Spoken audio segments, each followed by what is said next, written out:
चलिए ना, कल हम लोग जब डिस्कशन कर रहे थे तो हम लोगों ने बैक बॉन्डिंग स्टार्ट किया था बेटा।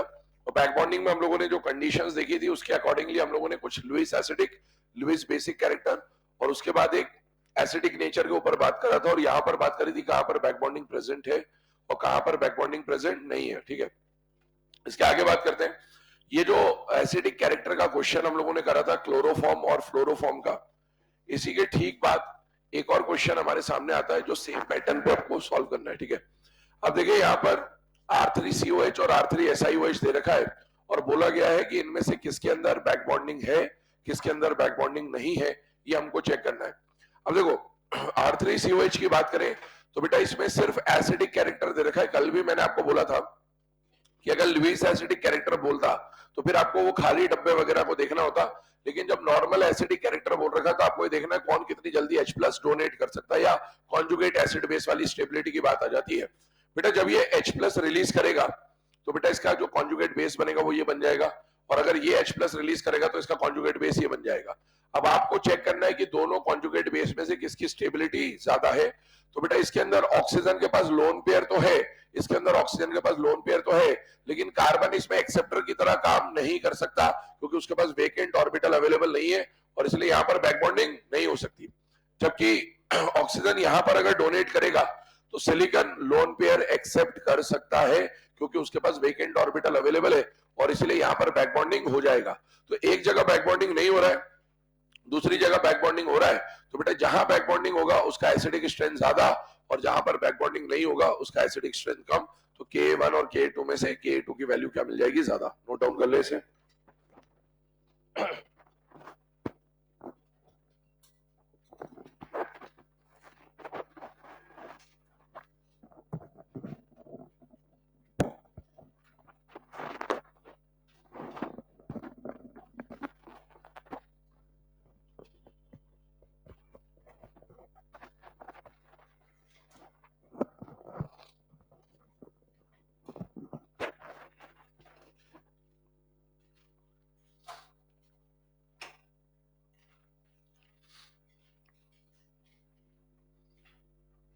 आज ही लिखना है ना, लिख लिया, वेरी गुड।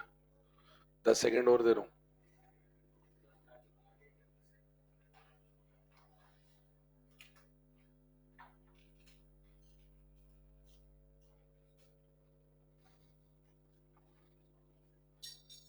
चलिए ना, आते हैं बैक बॉन्डिंग के अगले पार्ट के ऊपर। देखिए सपोज यहां पर आपके सामने लिखा है determine geometry and hybridization with respect to nitrogen. अब दो एग्जांपल आपके सामने CH3NCS और SiH3NCS। याद करिए हम लोगों ने जो CN होता है बेसिकली, है ना, हम लोगों ने जब एम्बिडेंटेड लिगेंड पढ़े थे कोऑर्डिनेशन केमिस्ट्री में तो हमने वहां पर एम्बिडेंटेड में 4 एग्जांपल पढ़े थे, CN, OCN, SCN। तो SCN का नाम वहां पर क्या था, थायोसाइनेट। ठीक है, वो लगा देते थे क्योंकि लिगेंड था। तो ये मिथाइल आइसोथायोसाइनेट है और ये सिलाइल आइसोथायोसाइनेट है। ठीक है, तो इन दोनों के अंदर आपको नाइट्रोजन दिख रहा है और हमें नाइट्रोजन का हाइब्रिडाइजेशन निकालना है और नाइट्रोजन की ही ज्योमेट्री को कैलकुलेट करना है। ठीक है, पहले एक नॉर्मल स्ट्रक्चर आपके सामने बनाया बेटा, CH3NCS स्ट्रक्चर को ओपन कर दिया अपन ने और यहाँ पर SiH3NCS ओपन कर दिया। अगर इसमें नाइट्रोजन के रिस्पेक्ट में बात की जाए, नाइट्रोजन के रिस्पेक्ट में बात की जाए तो मुझे बताइए नाइट्रोजन के आजू बाजू में अभी कितने सिग्मा बॉन्ड दिख रहे हैं बेटा, 2, एक पाई बॉन्ड है और एक लोन पेयर है। तो अगर सिग्मा बॉन्ड 2 है, लोन पेयर 1 है, इसका मतलब है इसका H का वैल्यू अभी कितना आ रहा है, 3, और 3 का मतलब है हाइब्रिडाइजेशन कौन सा हो जाएगा बेटा, sp2। sp2 की आइडियल ज्योमेट्री क्या होती है बेटा, ट्राइगोनल प्लेनर। लेकिन अगर एक लोन पेयर आता है तो वी शेप, बेंच शेप। ठीक है ना, तो अगर मैं इसको उसके अकॉर्डिंगली बनाता हूं, ध्यान से देखना, तो नाइट्रोजन ने अपने आसपास बॉन्ड बनाने की कितनी पोजीशन तैयार करी, 3। 3 पोजीशन को अगर मैं रिप्रेजेंट करूं तो 1, 2 और 3 पोजीशन तैयार करी। इन 3 पोजीशन में से एक पोजीशन पे तो कौन आ रहा है बेटा, लोन पेयर, एक पोजीशन पे कौन आ रहा है बेटा, CH3, और बची हुई एक पोजीशन पे कौन आ रहा है बेटा, NCS, है ना। तो NCS को अपन कुछ इस तरह से रिप्रेजेंट कर देते हैं, यहां पर ही NCS आ गया। ये जो मॉलिक्यूल है इसके अंदर चेक करना है कि whether back bonding can be, है ना, हैपनिंग और नॉट, है ना, बैक बॉन्डिंग होगा कि नहीं होगा। अगर इस तरह की बात करें तो बेटा बैक बॉन्डिंग पॉसिबल है या नहीं। एक बात बताओ, क्या इस नाइट्रोजन का ऑक्टेट पूरा है या नहीं है? 2, 4 5 6 7 8, ठीक है। ऑक्टेट पूरा है अलॉन्ग विथ लोन पेयर। अगर किसी का ऑक्टेट पूरा है, लोन पेयर है, मतलब वो डोनर की तरह काम कर सकता है। अब इसका एक्सेप्टर कौन होगा? जो आइटम इससे डायरेक्टली बॉन्डेड होगा। अब इससे डायरेक्टली बॉन्डेड या तो ये कार्बन है या तो ये कार्बन है, और दोनों कार्बन में से कोई भी एक्सेप्टर की तरह काम नहीं कर सकता, क्योंकि दोनों कार्बन के ऑलरेडी 4 4 बॉन्ड बने हुए हैं। इसका मतलब है यहां पर बैक बॉन्डिंग पॉसिबल नहीं है। तो ये जैसा है वैसा रहेगा। तो sp2 में अगर इसमें एक लोन पेयर रह गया तो इसका जो शेप बन के आएगा, ज्योमेट्री बन के आएगा, वो क्या बन के आएगा बेटा? पेंट, ठीक है। इसका जो बॉन्ड एंगल होता है वो 142 डिग्री के आसपास होता है। याद करने की कोई जरूरत नहीं, बस ऐसी है ना, इंफॉर्मेशन के लिए लिखा है। आगे बात कर रहा हूं, इस पे आते हैं SiS3 NCS। मुझे बताइए यहां पर अगर हम लोग हाइब्रिडेशन कैलकुलेट करें नाइट्रोजन के रिस्पेक्ट में, फिलहाल में तो 2 सिग्मा एक लोन पेयर यहां पर भी है, और बेटे यहां पर भी H का वैल्यू क्या बन रहा है? 3, और 3 का मतलब हाइब्रिडेशन क्या हो जाएगा? sp2। लेकिन अब इसमें बैक बॉन्डिंग की पॉसिबिलिटी चेक करते हैं। मुझे बताइए अगर फिलहाल में अगर इसका स्ट्रक्चर आप देखें तो नाइट्रोजन के पास ऑक्टेट पूरा और लोन पेयर है या नहीं है बेटा? है। वो डोनर हो सकता है। अब देखो इसके पास 2 एक्सेप्टर है, इधर कार्बन है और उधर सिलिकॉन है। कार्बन को अगर लोन पेयर देना चाहेगा तो कार्बन एक्सेप्ट नहीं कर सकता, लेकिन सिलिकॉन को देना चाहेगा तो सिलिकॉन एक्सेप्ट कर सकता है। इसका मतलब है इसमें बैक बॉन्डिंग हो सकती है। तो ये जो हाइब्रिडाइजेशन या ज्योमेट्री हम लोग बात कर रहे हैं ये बिफोर बैक बॉन्डिंग की है। लेकिन आफ्टर बैक बॉन्डिंग की कहानी समझे तो आफ्टर बैक बॉन्डिंग की कहानी क्या बन रही होगी बेटा? यहां पर ये N, ये C, ये S, और यहां पर इससे कौन जुड़ा हुआ था? SiH3, और नाइट्रोजन ने अपना लोन पेयर इस सिलिकॉन को थ्रू बैक बॉन्डिंग डोनेट कर दिया। अगर ऐसा हो गया तो बताइए फाइनल स्ट्रक्चर कैसा दिख रहा होगा? नाइट्रोजन से कार्बन और सल्फर, और यहां पर सिलिकॉन H3, और यहां पर ये इस तरह से बॉन्ड दिख रहा होगा। इस स्ट्रक्चर में अगर आप नाइट्रोजन के रिस्पेक्ट में कैलकुलेट करेंगे तो बेटा सिग्मा बॉन्ड तो 2 है, लेकिन नाइट्रोजन का लोन पेयर अभी कितना हो गया? 0।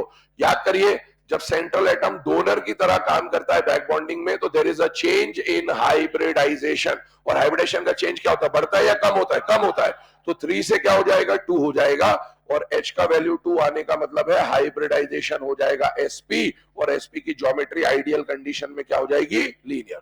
इधर ध्यान दीजिएगा, इसको भी समझ लीजिए, एक साथ नोट कर लेना दोनों। BF3 और BF4 माइनस क्या कंपेयर करना है बेटा? बोरॉन फ्लोरीन का बॉन्ड लेंथ। अब एक बात बताओ, बैक बॉन्डिंग से बॉन्ड ऑर्डर बढ़ता है या कम होता है? बढ़ता है। और बॉन्ड ऑर्डर बढ़ेगा तो बॉन्ड लेंथ कम हो जाएगी, तो इसमें कहीं ना कहीं बैक बॉन्डिंग इन्वॉल्व हो सकता है। बेटा एक बात बताओ, क्या BF3 में बैक बॉन्डिंग होता है कि नहीं होता है? होता है। कल पढ़ लिया इसको, तो इसको हम डायरेक्टली सॉल्व कर रहे हैं। BF3 में बैक बॉन्डिंग होगा, बैक बॉन्डिंग की वजह से कुछ इस तरह की कहानी बनेगी जिसका हमने रेजोनेटिंग स्ट्रक्चर जब बनाया था तो हम लोगों ने ऐसा कुछ बना दिया था, बोरॉन के साथ फ्लोरीन, यहाँ पर partial double partial double partial double. यहाँ पर बोरॉन फ्लोरीन का जो बॉन्ड ऑर्डर आता था वो 1.33 आता था। ये कल कर चुके हैं तो मैंने डायरेक्टली लिख दिया। अब आते हैं BF4 माइनस पे। मुझे बताइए BF4 माइनस का हाइब्रिडाइजेशन अगर आप निकालते हैं तो हाइब्रिडाइजेशन क्या आएगा? H का value 4, that is sp3। sp3 hybridisation का मतलब है कि BF4 में बोरॉन ने अपने आसपास 4 टेट्राहेड्रल पोजीशन तैयार करी है, और वो 4 टेट्राहेड्रल पोजीशन कुछ इस तरह से तैयार हुई है, ये स्ट्रक्चर बन गया। मुझे बताइए क्या इसमें फ्लोरीन के पास अभी भी ऑक्टेट पूरा होने के साथ लोन पेयर है या नहीं है? है। जैसा यहां लोन पेयर था वैसे यहां भी है, पर यहां पर बोरॉन एक्सेप्ट नहीं कर सकता क्योंकि उसके पास खाली डब्बा, या खाली डब्बा था या खाली डब्बा नहीं है, मतलब यहां पर बैक बॉन्डिंग की पॉसिबिलिटी थी, यहां बैक बॉन्डिंग की पॉसिबिलिटी नहीं है। डोनर है लेकिन एक्सेप्टर नहीं है, और बैक बॉन्डिंग नहीं होगा तो क्या इसका बॉन्ड ऑर्डर चेंज हो गया? जैसा है वैसा ही रहेगा, जैसा है वैसा ही रहेगा। तो बॉन्ड ऑर्डर इसका कितना आ जाएगा? 1। अब सुने मेरी बात, बॉन्ड लेंथ टॉपिक याद करिए, केमिकल बॉन्डिंग में पढ़ा था। बॉन्ड लेंथ में हमने फैक्टर्स पढ़े थे। पहला फैक्टर क्या पढ़ा था? Shell number. तो पहला, ये तो अपन ने आगे की बात कर ली, पहला फैक्टर हम हमेशा क्या देखते हैं? Shell number. बेटा बोरॉन फ्लोरीन का जो शेल नंबर यहां होगा 2 वही शेल नंबर यहां भी होगा, तो शेल नंबर से कुछ भी सॉल्व नहीं हो पाता। शेल नंबर से सॉल्व नहीं होता था तो सेकंड फैक्टर क्या देखते थे? Bond order. तो इसीलिए हमने बॉन्ड ऑर्डर निकाला, जिसका बॉन्ड ऑर्डर ज्यादा उसकी बॉन्ड लेंथ कम। तो इसका मतलब है कि जब आप बॉन्ड लेंथ के लिए यहां सॉल्व करेंगे तो BF3 में जो बोरॉन फ्लोरीन का बॉन्ड लेंथ है वो कम होगा, और BF4 माइनस में जो बोरॉन फ्लोरीन का बॉन्ड लेंथ होगा वो ज्यादा होगा। नोट डाउन कर लीजिए।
कर लिया भाई नोट डाउन? चलिए ना, अब आगे बढ़ते हैं इसके बाद। ये जो अभी तक हम लोगों ने कंडीशंस पढ़ी, ये सारी बैक बॉन्डिंग के बारे में क्या क्या क्वेश्चन फ्रेम हो सकते थे वो हमने डिस्कस किया, ठीक है। अब आते हैं अगले टॉपिक पे, that is inert pair effect. आपको बताओ तो लास्ट ईयर भी इनर्ट पेयर इफेक्ट पे एक वो बोरॉन वाला क्वेश्चन, सॉरी थैलियम वाला TLI3 वाला क्वेश्चन आया था, एज इट इज एनसीईआरटी का क्वेश्चन है। तो इनर्ट पेयर इफेक्ट इंपॉर्टेंट है।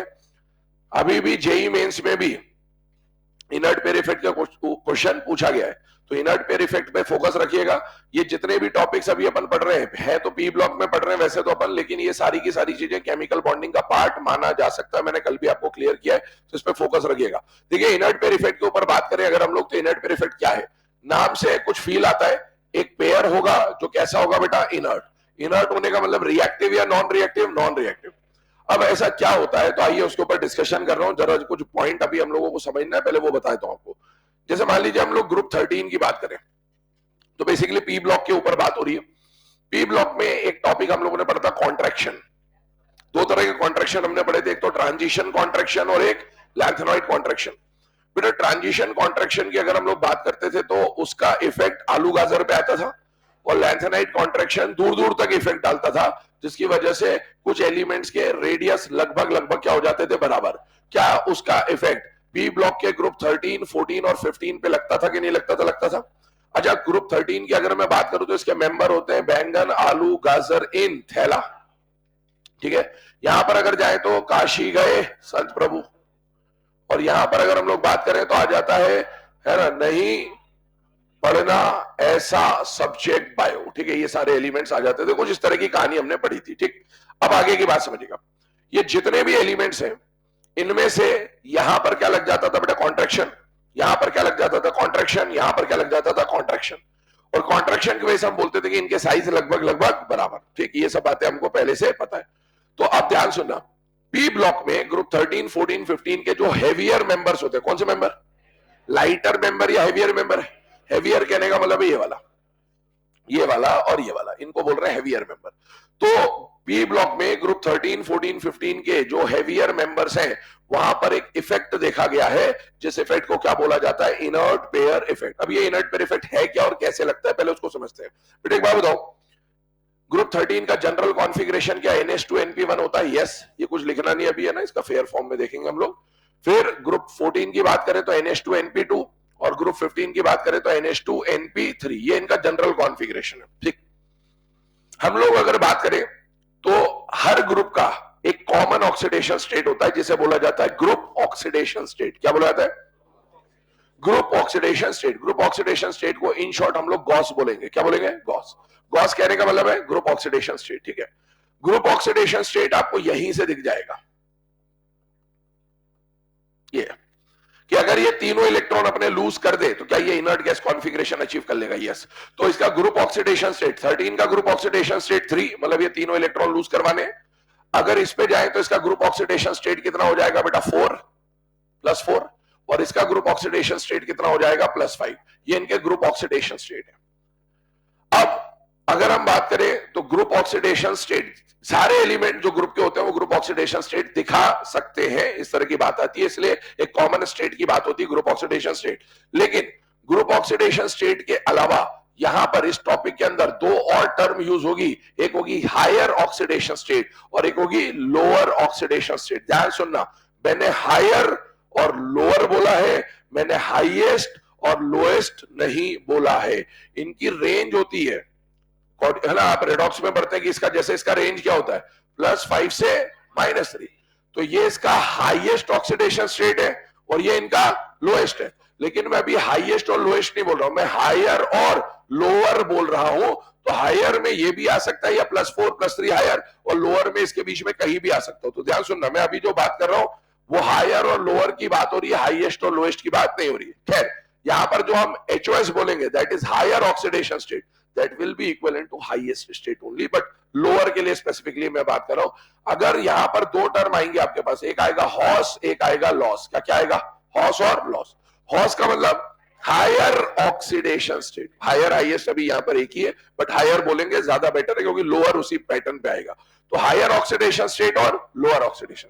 अब ध्यान सुनो, इसके लिए भी हमें जरूरत पड़ेगी हॉस की और लॉस की। इसके लिए भी जरूरत पड़ेगी हमें हॉस की और लॉस की। तो बेटा हॉस और लॉस का फुल फॉर्म फिलहाल में क्या है? Higher oxidation state and lower oxidation state. अब ध्यान सुनना, जो गॉस है वही हॉस है। क्या बोला मैंने? जो गॉस है वही हॉस है। मतलब जो ग्रुप ऑक्सीडेशन स्टेट है उसी को हम हायर बोलते हैं या हाईएस्ट बोलते हैं, बात एक ही है, बट अब मैं हायर वर्ड यूज कर रहा हूं क्योंकि लोअर उसी पैटर्न में यूज करना है। जो गॉस है वही हॉस है, जो गॉस है वही हॉस है। तो अगर मैं बोलूं कि ग्रुप 13 का हायर ऑक्सीडेशन स्टेट क्या होगा, तो आपका आंसर होना चाहिए हॉस क्या होगा, तो +3। और जो हॉस है उससे 2 यूनिट कम लॉस है। जो गॉस है या हॉस है उससे 2 यूनिट कम लॉस है, जो हॉस है उससे 2 यूनिट कम लॉस है। ये अभी सिर्फ अपने को स्टेट बताई गई है, क्यों ऐसा है उस पर बात करते हैं। मुझे बताइए ग्रुप ऑक्सीडेशन स्टेट +3 क्यों था? क्योंकि तीनों इलेक्ट्रॉन लूज करते ही ये क्या बन रहा था? Inert gas. चारों इलेक्ट्रॉन लूज करते ही इनर्ट गैस, पांचों इलेक्ट्रॉन लूज करते ही इनर्ट गैस, तो वो इसकी गॉस हो गई। जो गॉस है उसी को हमने हायर ऑक्सीडेशन स्टेट या हाईएस्ट ऑक्सीडेशन स्टेट बोल दिया, हॉस बोल दिया। अब लॉस वाली जो कहानी है ना, ये कहानी समझाने के लिए एक इफेक्ट हमें पढ़ना पड़ता है और वो होता है इनर्ट पेयर इफेक्ट। अब सुनिए, सारा खेल इसका आएगा। इनर्ट पेयर इफेक्ट पे 2 तरह के क्वेश्चन पूछे जाएंगे। कौन सी ऑक्सीडेशन स्टेट ज्यादा स्टेबल है, कौन सी ऑक्सीडेशन स्टेट कम स्टेबल है। मतलब इनमें से किसका हॉस स्टेबल होगा, इनमें से किसका लॉस स्टेबल होगा, उसका ऑर्डर या इस तरह का क्वेश्चन आएगा। पहला क्वेश्चन तो स्टेबिलिटी ऑफ ऑक्सीडेशन स्टेट का, तो उसके लिए स्टेट पता होनी चाहिए हॉस कौन है लॉस कौन है। और दूसरा क्वेश्चन आएगा कौन सा कंपाउंड एग्जिस्ट करता है और कौन सा कंपाउंड एग्जिस्ट नहीं करता है, जो कि पिछले साल भी पूछा गया। और उसमें आपको देखो एग्जिस्टेंस एंड नॉन एग्जिस्टेंस जो है ना, ये हमने थ्रू आउट द ईयर कहीं ना कहीं कुछ ना कुछ पढ़ा, ठीक है। जैसे अभी कोऑर्डिनेशन केमिस्ट्री में पढ़ा कि Cn- और I- के साथ कॉपर +2 एग्जिस्ट नहीं करेगा, कॉपर +1 एग्जिस्ट करेगा। केमिकल बॉन्डिंग में हमने पढ़े थे कि कोऑर्डिनेशन नंबर 6 से ज्यादा आ जाए थर्ड पीरियड में तो एग्जिस्ट नहीं करेगा, फलाना ढिमाका, बहुत सारी चीजें पढ़ी। वैसे ही कभी भी एग्जाम में एग्जिस्टेंस नॉन एग्जिस्टेंस का क्वेश्चन हो बेटा, और थैला, प्रभु और बायो, कौन कौन? थैला, प्रभु, बायो। बैंगन आलू गाजर इन थैला, काशी के संत प्रभु, नहीं पढ़ना ऐसा सब्जेक्ट, बायो, थैला प्रभु बायो। अगर थैला, प्रभु और बायो के कंपाउंड को लेकर अगर एग्जिस्टेंस और नॉन एग्जिस्टेंस का क्वेश्चन एग्जाम में आता है तो आपके दिमाग की बत्ती जल जानी चाहिए कि वो क्वेश्चन किससे डील कर रहा है? इनर्ट पेयर इफेक्ट से। अब देखो इनर्ट पेयर इफेक्ट है क्या? इस ग्रुप का कॉन्फिगरेशन है NH2NP1। N यहां पर क्या रिप्रेजेंट करता है? Period number. तो बेटा इसका कॉन्फिगरेशन होता है 2s2 2p1, 3s2 3p1, 4s2 4p1, 5s2 5p1 and 6s2 6p1। अब सोचिएगा एक शेल है, ठीक है, यहां पर बना देता हूं। मान लीजिए एक शेल है, ये न्यूक्लियस के बारे में बात कर रहे हैं और याद करिएगा पीरियोडिक टेबल 1 2 3 4 5 6, ये 6s2 6p1 की बात कर रहे हैं। छठे शेल में 6s2 और 6p1 इलेक्ट्रॉन बैठा हुआ है, ठीक है। अब क्योंकि इसके अंदर यहां पर बीच में 4f के इलेक्ट्रॉन आ जाते हैं, तो 4f के इलेक्ट्रॉन की वजह से, पुअर शील्डिंग की वजह से, इनकी शील्डिंग पुअर होती है तो इसका Z इफेक्टिव बाहर ज्यादा पहुंचता है, तो वो शेल को पास बुला लेता है क्योंकि यहां पर लग जाता है कॉन्ट्रैक्शन। और बेटा अगर ये इसको पास बुला लेगा तो ये समवॉट कुछ ऐसा आ जाता है कि इन दोनों का साइज लगभग लगभग क्या हो जाता है? बराबर। अब ये साइज लगभग बराबर हो गया। साइज बराबर होने से क्या हुआ, एक बात बताओ, अगर वो 6s2 6p1 दूर होता तो न्यूक्लियस का उसके ऊपर अट्रैक्शन ज्यादा लग रहा होता या कम लग रहा होता? कम लग रहा होता। लेकिन पास आने का मतलब क्या हुआ? न्यूक्लियस का उसके ऊपर अट्रैक्शन बढ़ गया। अगर न्यूक्लियस का अट्रैक्शन बढ़ गया है तो एक बात बताओ, न्यूक्लियस का अट्रैक्शन अगर बढ़ गया है और ये एटम या ये ग्रुप 3 इलेक्ट्रॉन लूज करना चाहता है ताकि ये +3 स्टेट अचीव कर ले, तो बेटा अगर ये दूर होता तो 3 इलेक्ट्रॉन लूज करना आसान होता। लेकिन जैसे ही ये पास आया अट्रैक्शन बढ़ गया तो 3 इलेक्ट्रॉन को ऐसा नहीं कि लूज नहीं कर सकता, लूज तो करेगा, लेकिन लूज करना पहले के मुकाबले क्या हो गया? मुश्किल। अब मुझे बताओ अगर ये पास आ गया और इलेक्ट्रॉन लूज करना मुश्किल हो गया तो क्या लूज करने के लिए इसको एनर्जी का रिक्वायरमेंट ज्यादा होगा? यस, आई बढ़ जाएगी, आई ज्यादा लग रही होगी और इसी वजह से ये क्या करेगा कि इसको 3 इलेक्ट्रॉन लूज करने थे पर 3 में से 3 इलेक्ट्रॉन लूज करने के लायक इसको सफिशिएंट एनर्जी मिल पाना थोड़ा सा मुश्किल हो जाएगा। तो ये इलेक्ट्रॉन लूज करने तो जाएगा पर 3 में से अब इन दोनों को कंपेयर करना, क्या उन 3 इलेक्ट्रॉनों में से 6s2 और 6p1 को, अब सिर्फ इनको देखिएगा, हमको ये तो पता चल गया कि इस पर अट्रैक्शन बढ़ गया, लेकिन अब इन दोनों को कंपेयर कर रहे हैं, क्या 6s2 और 6p1 में से पहले एंट्री 6s की हुई होगी, यस, और बाद में एंट्री 6p की हुई होगी। तो क्या न्यूक्लियस का, अगर मैं बोल रहा हूं कि अट्रैक्शन बढ़ गया, पर न्यूक्लियस का ज्यादा अट्रैक्शन किस पे होगा, s2 पे होगा या p1 पे होगा, s2 पे, ऑब्वियसली पहले इस पर अट्रैक्शन लगेगा, ये थोड़ा सा दूर होगा। तो बताओ दोनों में से कौन सा इलेक्ट्रॉन लूज करना आसान है, s2 वाला या p1 वाला? तो ये p1 वाला इलेक्ट्रॉन तो लूज हो जाएगा, लेकिन ये s2 वाला लूज होने से मना कर देगा, या फिर ऐसा बोलेगा कि और एनर्जी दो तब जाके मैं लूज होऊंगा। इस वजह से यहां पर इस केस में 6s2 और 6p1 में से 6p1 को तो निकालना फिर भी आसान है, लेकिन 6s2 को निकालने के लिए एनर्जी का रिक्वायरमेंट बहुत ज्यादा हो जाता है, और इसलिए थैलियम एक इलेक्ट्रॉन लूज कर देता है। अगर एक इलेक्ट्रॉन लूज करेगा तो बताओ इसके ऊपर कितना चार्ज आ जाएगा, +1, और इसी +1 को हम लोग क्या बोल रहे हैं, इसका lower oxidation state, that is lost. हुआ क्या अल्टीमेटली, जब भी न्यूक्लियस होगा और न्यूक्लियस के बाद आउटर मोस्ट शेल में s2p1 होगा, और सभी में थैला प्रभु बायो की बात हो रही है, तो बेटा न्यूक्लियस ये पास आ जाएंगे न्यूक्लियस के, ये पास आ जाएंगे न्यूक्लियस के, पास आ जाएंगे न्यूक्लियस के, तो न्यूक्लियस का इनके ऊपर अट्रैक्शन बढ़ जाएगा। लेकिन न्यूक्लियस का अट्रैक्शन जो बढ़ा, उसमें से भी न्यूक्लियस का s पर अट्रैक्शन डोमिनेटिंग होगा, ज्यादा होगा, और p पर अट्रैक्शन कम होगा। s पर अट्रैक्शन ज्यादा होगा, p पर अट्रैक्शन कम होगा। क्या बेटा रहते हो, समझ में आ रहा है पक्का? ऐसे बिल्कुल एकदम सुनसान, मतलब कुछ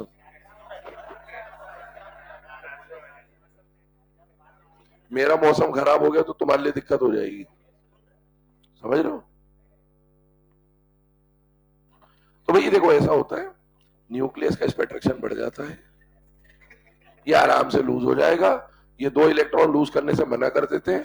अगर ये 2 इलेक्ट्रॉन लूज करने से मना कर देते हैं तो ये कितने इलेक्ट्रॉन का पेयर है, 2 का, तो पेयर बोल दिया इसको, और ये लूज होने से मना कर देता है, इसलिए इसको क्या बोल दिया, इनर्ट पेयर। इसके लूज ना होने से एक इफेक्ट आया, क्या इफेक्ट आया, इन्होंने लूज करने से मना कर दिया, ये लूज हो गया, तो +3 के बदले कौन सा स्टेट दिखा दिया, +1। कुछ नहीं, रहने दो भी, इत्मीनान से बैठो भी, मौसम खराब है ना। यहां पर ये लूज हो जाएंगे, ये लूज नहीं होंगे, तो 2 इलेक्ट्रॉन लूज हो गए तो +2 आ जाएगा, और ये 2-3 इलेक्ट्रॉन लूज हो जाएंगे तो +3 आ जाएगा। इस इफेक्ट को क्या बोलते हैं, इनर्ट पेयर इफेक्ट। लिखना स्टार्ट करें। पहला point, this effect is observed in heavier members of group 13, 14, 15। पहले गला खराब है, काय को मेहनत करना चाहता हूं। This effect is observed in heavier members of group 13, 14, 15 of P block. This effect is observed in heavier members of group 13, 14, 15 of P block. Heavier member कहने से हमारा यहाँ तात्पर्य 6th पीरियड के मेंबर्स है ना, थैला प्रभु बायो की बात हो रही है। सेकंड पॉइंट लिखे, the inertness of, है ना, inertness लिख ले या reluctance लिख ले, एक ही बात है। The inertness of NH2 electrons, the inertness of NH2 electrons to participate in bond formation, the inertness of NH2 electrons to participate in bond formation is known as inert pair effect, है ना। Outer most shell के जो NS के 2 electron है वो bond formation में या loose होने से मना कर देते हैं, और इसी इफेक्ट को क्या बोला जाएगा, inert pair effect. Third point लिखे, due to inert pair effect, due to inert pair effect, heavier members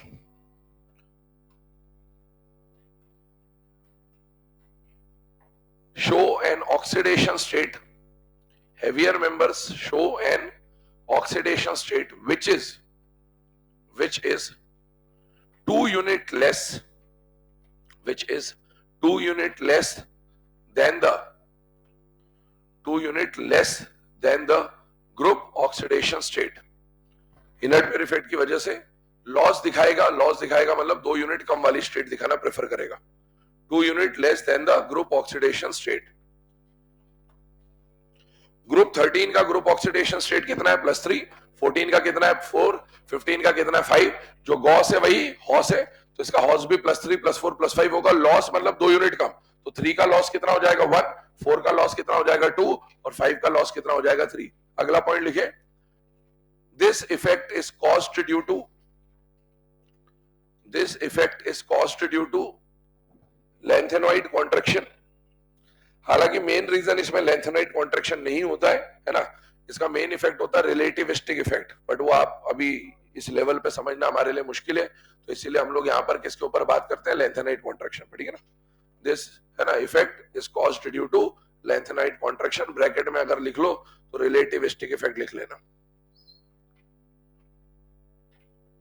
relativity, principle of relativity, relativistic effect.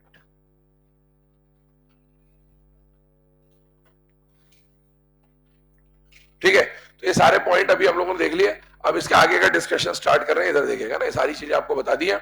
सबसे पहले यहां पर आते हैं ग्रुप 13, ध्यान सुनना, ग्रुप 13 का जनरल कॉन्फ़िगरेशन क्या है बेटा, NH2 NP1। Group oxidation state की बात करूं तो जितना ग्रुप में नंबर से पता चल जाएगा 13 है, तो गॉस कितना हो जाएगा बेटा +3, जो गॉस है वही हॉस है और उससे 2 यूनिट कम लॉस है। आगे सुनिएगा, मेंबर्स की बात करें, बैंगन आलू गाजर इन थैला। अब इसमें 2 स्टेट्स पे बात करना है, स्टेबिलिटी ऑफ HOS और स्टेबिलिटी ऑफ LOS। अब एक बात समझिए, हॉस की अगर मैं बात करूं तो स्टेबिलिटी ऑफ HOS कितना है बेटा +3 और LOS कितना है बेटा +1। एक बात बताइए, जो इनर्ट पेयर इफेक्ट है वो किस में लगता है, लाइटर मेंबर में या हैवियर मेंबर, हैवियर। तो जो हैवियर मेंबर है वो इलेक्ट्रॉन लूज करने से मना कर देता है बेसिकली, है ना। तो जो थैलियम होगा इसका कॉन्फ़िगरेशन या इसका जो ऑक्सीडेशन स्टेट है, बाकी सब तो 3 इलेक्ट्रॉन लूज कर रहे होंगे, लेकिन ये 3 लूज कर रहा होगा या 1 लूज कर रहा होगा, 1। इसका मतलब है कि नीचे वाला कौन सा स्टेट दिखा प्रेफर करेगा, +3 या +1, और बाकी सब क्या दिखाना प्रेफर करेंगे, +3। तो अब एक बात ध्यान रखना कि ऊपर एक लाइन हम लोग सिंपली इसको अगर कंक्लूड करें तो क्या होता है, ऊपर जाने पर हॉस स्टेबल होता है और नीचे आने पर लॉस स्टेबल होता है। सिंपल सी एक ये लैंग्वेज पे अपने काम करेंगे, ऊपर वाले +3 दिखाएंगे तो ऊपर जाने पर हॉस स्टेबल और नीचे आने पर लॉस स्टेबल। ऊपर जाने पर कौन स्टेबल होगा, हॉस मतलब +4 इसका, और नीचे आने पर कौन स्टेबल होगा, लॉस। ऊपर जाने पर हॉस स्टेबल और नीचे आने पर लॉस स्टेबल। तो आइए इधर देखिएगा, अगर हम stability of higher oxidation state की बात करें तो ऊपर वाला किस में रहना पसंद करेगा, हॉस में या लॉस में, हॉस में, और नीचे वाला लॉस। बिजनेस के हिसाब से सोचना, बिजनेस ऊपर जा रहा है तो होश संभालने की जरूरत है, और बिजनेस नीचे जा रहा है तो क्या होता है, लॉस। तो है ना, ऊपर हॉस और नीचे लॉस। तो ध्यान रखिएगा, नीचे वाला किस में स्टेबल होगा, लॉस में, और ऊपर वाले किस में स्टेबल होंगे, हॉस में। तो बेटा अब अभी हम डाउन द ग्रुप की बात करें, एरो देखिए, तो नीचे आने पर हॉस की स्टेबिलिटी कम होगी और नीचे आने पर लॉस की स्टेबिलिटी बढ़ेगी। इसी तरह से अगर हम यहां पर देखें तो बेटा +3 +3 +3 +3 +3, ये +3 इनका हॉस है या लॉस है बेटा, हॉस है। तो यहाँ पर हॉस की स्टेबिलिटी की बात हो रही है और +1 मतलब लॉस की स्टेबिलिटी की बात हो रही है। ऊपर जाने पर हॉस स्टेबल, तो हॉस की स्टेबिलिटी ऊपर बढ़ेगी, और नीचे जाने पर लॉस स्टेबल। इसका मतलब यह हुआ कि बोरॉन, एल्यूमिनियम, गैलियम, इंडियम, ये सब तो +3 दिखाना प्रेफर करेंगे, लेकिन थैलियम +1 दिखाना प्रेफर करेगा। ध्यान सुनना, प्रेफर करेगा, मैंने ये नहीं बोला हमेशा +1 दिखाएगा। ये +3 भी दिखा सकता है थैलियम और +1 भी दिखा सकता है, बट थैलियम प्रेफर क्या करेगा, +1 प्रेफर करेगा। इधर ध्यान सुनना, अभी खत्म नहीं हुई बात है ना, देख लो पहले एक साथ।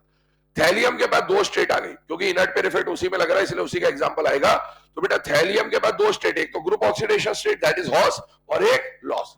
थैलियम के पास 2 ऑप्शन है कि भैया तेरे पास एक +3 का कंपाउंड है और एक +1 का कंपाउंड है, तो क्या बनाना प्रेफर करेगा, तो थैलियम +3 प्रेफर करेगा या +1।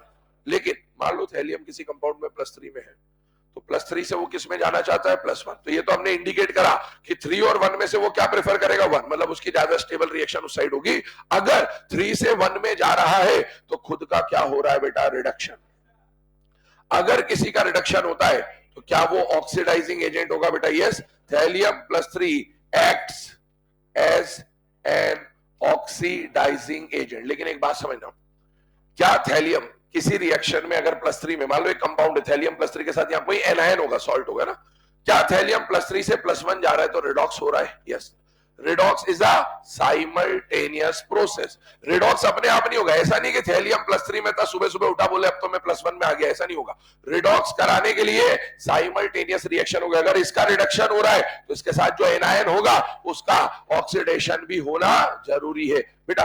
अब एनायन के रिस्पेक्ट में सोचो, इसका कोई भी एनायन होगा, ठीक, थैलियम को 3 से 1 में जाना है तो थैलियम का क्या कराना है, रिडक्शन। तो ये तो काम कर रहा है ऑक्सीडाइजिंग एजेंट की तरह, जो एनायन होगा वो काम करेगा रिड्यूसिंग एजेंट। अगर रिड्यूसिंग एजेंट तगड़ा हुआ, कैसा हुआ, तगड़ा है ना, पावरफुल, तो क्या वो इसको 3 से 1 में चेंज कर देगा, यस। लेकिन अगर रिड्यूसिंग एजेंट वीक हुआ तो इसको 3 से 1 में चेंज नहीं कर। तो कब थैलियम +3 में एग्जिस्ट करेगा और कब थैलियम +1 में एग्जिस्ट करेगा, ये थैलियम पे डिपेंड नहीं करेगा, ये सामने वाले एनायन पे डिपेंड करेगा। अगर सामने वाला एनायन वीक रिड्यूसिंग एजेंट हुआ, याद करो अभी हमने कॉपर +2+1 में पढ़ा था, I- and Cn- are strong reducing agent. अगर यहां I- आ गया तो क्या वो I- एक स्ट्रॉन्ग रिड्यूसिंग एजेंट है, हाँ। अगर स्ट्रॉन्ग रिड्यूसिंग एजेंट हो तो इसको रिड्यूस कर देगा। मतलब इसके साथ अगर I- आया तो थैलियम +3 का कंपाउंड एग्जिस्ट नहीं कर पाएगा, 1 वाला एग्जिस्ट कर देगा। यही क्वेश्चन आया था पिछली बार। अगर इसके साथ वीक रिड्यूसिंग एजेंट आया जैसे F- तो इसको 3 का 3 में रहने देगा, क्योंकि वो इसको रिड्यूस करने का पावर नहीं रखता है। आगे सुनेगा, सेम कहानी यहां पर बेटा ग्रुप 14 पे आ रहे। अगर इसका गॉस देखा जाए तो गॉस कितना हो जाएगा, +4, जो गॉस है वही हॉस है और उससे 2 यूनिट कम लॉस है। बेटा ग्रुप में नीचे जाने पर हॉस की स्टेबिलिटी कम हो जाएगी और ग्रुप में नीचे जाने पर लॉस की स्टेबिलिटी बढ़ जाएगी। अब देखो, क्योंकि ये डाउन द ग्रुप की बात करी थी। अब एक बात बताना, यहां पर हम लोग हॉस की स्टेबिलिटी की बात कर रहे हैं बेटा। ग्रुप में ऊपर आने पर हॉस की स्टेबिलिटी बढ़ती है और नीचे जाने पर लॉस की स्टेबिलिटी बढ़ती है। इसका मतलब यह हुआ कि पीबी के पास 4 और 2 का अगर ऑप्शन आया तो पीबी +2 दिखाना प्रेफर करेगा, बाकी रेस्ट ऑफ द मेंबर +4 दिखाना पसंद करते हैं। इस बात को क्लियर रखिएगा। पीबी +4 और +2 का ऑप्शन मिला तो PB due to inert pair effect क्या दिखाना पसंद करेगा बेटा, पीबी +2। अगर 4 से 2 में जा रहा है खुद का क्या होगा, रिडक्शन, और जिसका रिडक्शन होता है वो काम कर सकता है एक ऑक्सीडाइजिंग एजेंट की तरह। तो Pb+4 can act as an oxidizing agent. लेकिन एक बात बताओ, फिर से वही बात, Pb+4 से +2 अगर जाना है तो खुद ब खुद जाएगा या कोई ले जाने वाला चाहिए, ले जाने वाला चाहिए। ले जाने वाला कौन होगा, एनायन। अगर एनायन स्ट्रॉन्ग रिड्यूसिंग एजेंट है तो इसको +2 में कन्वर्ट कर देगा, और अगर एनायन वीक रिड्यूसिंग एजेंट हो तो ये +4 वाला कंपाउंड एग्जिस्ट करेगा। नोट करिए पहले इन दो को, फिर आगे बात करते हैं।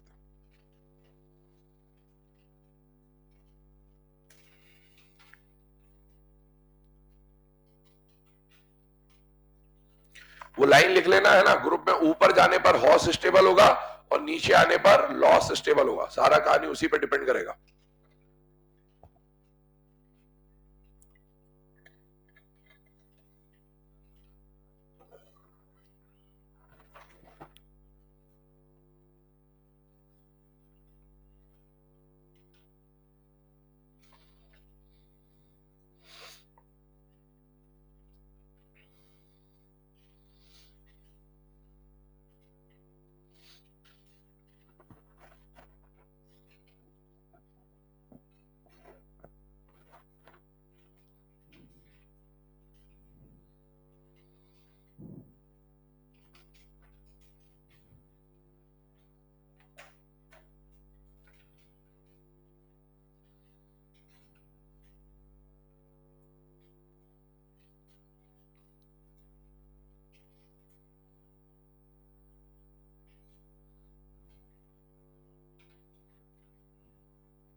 लिख रहे हो लिखते रहे ना, है ना, सुनते रहो बस। निकल +2 का टेस्ट जो था डीएमजी के साथ होगा, एल्कलाइन मीडियम और रोजी रेड प्रेसिपिटेट, है ना, ये चीजें रिमाइंड करते रहो बार बार ताकि याद हो जाएगा। सल्फाइड आयन के टेस्ट में सोडियम नाइट्रोप्रोसाइड यूज किया जाएगा और जो प्रेसिपिटेट लास्ट में बनेगा या कलर मिलेगा वो पर्पल या वॉयलेट कलर आपको देखने को मिलेगा, ठीक है। इसके बाद अगर बात करें तो Fe+3 आयन के लिए दो टेस्ट हैं, एक तो वो फेरोफेरिसाइनाइड वगैरह और एक ब्लड रेड कलर वाला। ये ब्लड रेड कलर आप लेसैग्ने टेस्ट में भी पढ़ते हो, ठीक है। अभी ध्यान सुनना, Fe+3 जो है उसके साथ अगर आप SCN मिला देंगे तो SCN का FeSCN थ्राइस बन जाएगा, जो कि कौन सा कलर देता है, ब्लड रेड कलर देता है। कॉपर+2 का टेस्ट देखा था चॉकलेट ब्राउन प्रेसिपिटेट K4FeCN6 के साथ, और कॉम्प्लेक्स जो बनता था वो बनता था Cu2FeCN6, ठीक है। इसके अलावा हम लोगों ने जब बात करी थी तो Fe+2 और +3 का टेस्ट पढ़ा था। दोनों के टेस्ट में हमने पोटेशियम आयरन और साइनाइड का कॉम्प्लेक्स लिया था। +2 के टेस्ट में +3 वाला साइनाइड कॉम्प्लेक्स और +3 के टेस्ट में +2 वाला साइनाइड कॉम्प्लेक्स। फिर वो आयन एक्सचेंज वगैरह कर दिए थे। पहले वाले में +2 का जो रिजल्ट बना था वो बना था टर्नबुल्स ब्लू, और +3 वाले का जो टेस्ट बना था वो बना था प्रोशियन ब्लू। उसमें फर्दर हमने वही रिएजेंट वापस मिलाए थे तो कोलॉइडल सॉल्यूशन बन गया था। टर्नबुल्स ब्लू में +2 बाहर है +3 अंदर है, तो इसको बोला जाता था फेरो साइनाइड। और +3 वाले में 3 बाहर है और 2 अंदर है तो उसको बोलते थे फेरो साइनाइड। IUPAC नेम वगैरह हम इसके ऑलरेडी पढ़ चुके हैं। उसके बाद हम लोगों ने एक पढ़ा था कि AgCl या AgBr का अगर व्हाइट प्रेसिपिटेट होता है तो वो किसमें डिसॉल्व हो जाएगा, अमोनिया में, क्योंकि अमोनिया के साथ जाते ही वो कॉम्प्लेक्स बना लेगा AgNH3 और AgNH3 जिसकी वजह से व्हाइट प्रेसिपिटेट कलरलेस में हो जाएगा सॉल्युबल, और जो पेल येलो प्रेसिपिटेट है वो भी कलरलेस हो जाएगा सॉल्युबल। EDTA का इस्तेमाल estimation of hardness of water में कैल्शियम मैग्नीशियम के साथ किया जाता है। इसके अलावा साइनाइड कॉम्प्लेक्स गोल्ड और सिल्वर के साथ, पहले मैंने लीचिंग वाला एक प्रोसेस आपको बताया था, वहां भी यूज होता है। और इलेक्ट्रोप्लेटिंग अगर करनी होती है सिल्वर या गोल्ड की उसमें भी यूज होता है। तो ये बेसिकली मतलब कुछ पॉइंट्स थे। एक वो कॉपर +2 और +1 वाली बात करी थी कि I- और Cn- के साथ कॉपर+2 एग्जिस्ट नहीं करेगा, कॉपर+1 एग्जिस्ट करेगा। और एक था ब्राउन रिंग टेस्ट जहां पर हमने नाइट्रेट आयन के बारे में बात करी थी, और वो नाइट्रेट आयन में FeSO4 और H2SO4 मिलाने पे वो पूरी रिएक्शन होती थी, ठीक। अब आगे बढ़ते हैं इसके बाद ग्रुप 15 की तरफ। बेटा ग्रुप 15 में भी कहानी लगभग लगभग वैसी ही है। ग्रुप 15 का जनरल कॉन्फ़िगरेशन क्या आता है, NH2NP3। बेटा इसका गॉस कितना है, +5। जो गॉस है वही हॉस है और उससे 2 यूनिट कम लॉस है। बेटा ग्रुप में इधर ध्यान देना, स्टेबिलिटी की बात करो, ग्रुप में ऊपर जाने पर हॉस स्टेबल और ग्रुप में नीचे जाने पर लॉस स्टेबल। नीचे जाने पर लॉस की स्टेबिलिटी बढ़ेगी, पर नीचे आने पर हॉस की स्टेबिलिटी कम हो जाएगी। बिस्मथ के पास 2 ऑप्शन है, +5 +3 दिखाने का, क्योंकि बिस्मथ हेवियर मेंबर है तो +3 दिखाना प्रेफर करेगा due to inert pair effect, मतलब इसका हो जाएगा रिडक्शन, और जिसका रिडक्शन होगा वो काम करेगा एज एन ऑक्सीडाइजिंग एजेंट।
चलिए ना, अब ये ग्रुप 15 का बेटा जो ऑर्डर हम लोगों ने लिखा है, इसके बाद आते हैं अब इसके ऊपर क्वेश्चंस में। देखो मैंने आपको बोला दो तरह के क्वेश्चन आपसे पूछे जाएंगे। पहला क्वेश्चन होगा स्टेबिलिटी का ऑर्डर, तो उसमें आपसे डायरेक्टली पूछ सकता है ग्रुप 13 में +3 की स्टेबिलिटी का ऑर्डर क्या होगा, +1 का स्टेबिलिटी का ऑर्डर क्या होगा, ग्रुप 14 में +4 +2 की स्टेबिलिटी का ऑर्डर क्या होगा, और ग्रुप 15 में +5 और +3 की स्टेबिलिटी का ऑर्डर क्या होगा। तो हमें ये पता होना चाहिए कि ग्रुप 13 के लिए +3, ग्रुप 14 के लिए +4 और ग्रुप 15 के लिए +5 ये इनके हॉस है।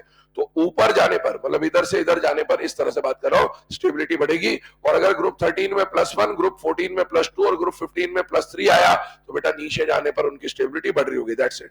अब सेकेंड टाइप का जो क्वेश्चन बनता है वो बनता है एग्जिस्टेंस और नॉन एग्जिस्टेंस का।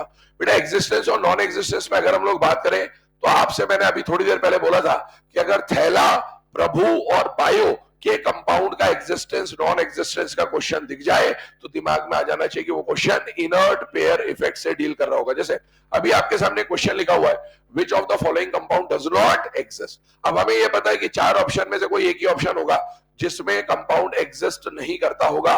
पर एक बात बताओ, ऑप्शंस को देखो, एग्जिस्टेंस नॉन एग्जिस्टेंस, क्योंकि आपने अलग अलग जगह पढ़ रखा है तो कंफ्यूजन होने के चांसेस है, इसीलिए बोल रहा हूं बार बार ये बात कि बेटा आप देखें कंपाउंड को, क्या सारे कंपाउंड में पीबी या प्रभु दिख रहे हैं या नहीं दिख रहे। बेटा दिख रहे हैं। अगर थैला, प्रभु या बायो के कंपाउंड का एग्जिस्टेंस नॉन एग्जिस्टेंस का क्वेश्चन है, दिमाग में इनर्ट पेयर इफेक्ट आना चाहिए। पहली बात, इनर्ट पेयर इफेक्ट में भी दो बातें आपको देखनी पड़ेगी कि कंपाउंड हॉस में दिया हुआ है या लॉस में दिया हुआ है, ताकि जज कर पाए कि कौन स्टेबल होगा और कौन स्टेबल नहीं होगा। मुझे बताइए इन सब में पीबी का स्टेट क्या +4 दिख रहा है बेटा? यस, ये +4 स्टेट अगर पीबी का है सभी में, मतलब ये पीबी का क्या है? हॉस। अब मुझे बताओ पीबी में इनर्ट पेयर इफेक्ट लगता है तो पीबी +4 में रहना पसंद करेगा या +2 में? +2 में। पर क्या अभी तो 4 में दिया हुआ है, 4 से 2 में जाने के लिए इसके साथ जो एनायन होगा वो स्ट्रॉन्ग रिड्यूसिंग एजेंट होना चाहिए या वीक होना चाहिए? स्ट्रॉन्ग। इसका मतलब है अब आपको देखना है इसमें से कि कौन सा स्ट्रॉन्ग रिड्यूसिंग एजेंट है। अब अगर हम बात करें तो बेटा हेलोजेंस के लिए बात कर रहा हूं, ध्यान सुनना है ना, क्योंकि मेनली हेलोजेंस ही काम में आएंगे आपको। हेलोजेंस का ऑक्सीडाइजिंग नेचर का पावर या ऑर्डर और उनके रिड्यूसिंग नेचर का ऑर्डर या रिड्यूसिंग पावर का ऑर्डर, ध्यान सुनिएगा। हमें पता है सबसे स्ट्रॉन्ग ऑक्सीडाइजिंग एजेंट हेलोजन में फ्लोरीन, क्लोरीन, ब्रोमीन और आयोडीन, ये ऑर्डर आ जाएगा।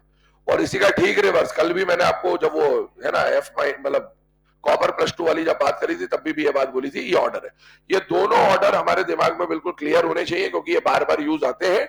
अगर हम बात करें हेलोजन में ऑक्सीडाइजिंग नेचर की तो फ्लोरीन का ऑक्सीडाइजिंग पावर सबसे ज्यादा है, और रिड्यूसिंग नेचर की बात करें तो आयोडाइड सबसे स्ट्रॉन्ग रिड्यूसिंग एजेंट है हेलोजेंस में। अब मुझे बताओ यहां पर आपको कौन दिख रहा है? फ्लोरीन।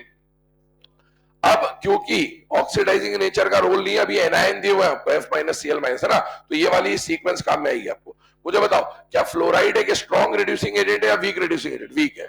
और क्या क्लोराइड भी एक वीक रिड्यूसिंग एजेंट है? यस। यहां ब्रोमाइड नहीं है, कौन है? ऑक्साइड। ऑक्सीजन तो एक ऑक्सीडाइजिंग एजेंट होगा, ठीक है। और यहां पर कौन आ रहा है? आयोडाइड। क्या आयोडाइड सबसे स्ट्रॉन्ग रिड्यूसिंग एजेंट है बेटा? हाँ। मतलब इन चारों गिवन ऑप्शन में से सबसे स्ट्रॉन्ग रिड्यूसिंग एजेंट I- है। 4 में से कोई एक ऑप्शन तो होना ही है। ये स्ट्रॉन्ग रिड्यूसिंग एजेंट है, मतलब ये पीबी को +4 में रहने देगा या +2 में ले जाएगा बेटा? +2 में। इसका मतलब है ये पीबी +4 को रहने ही नहीं देगा। इसका मतलब है I- के साथ पीबी +4 एग्जिस्ट नहीं कर पाएगा।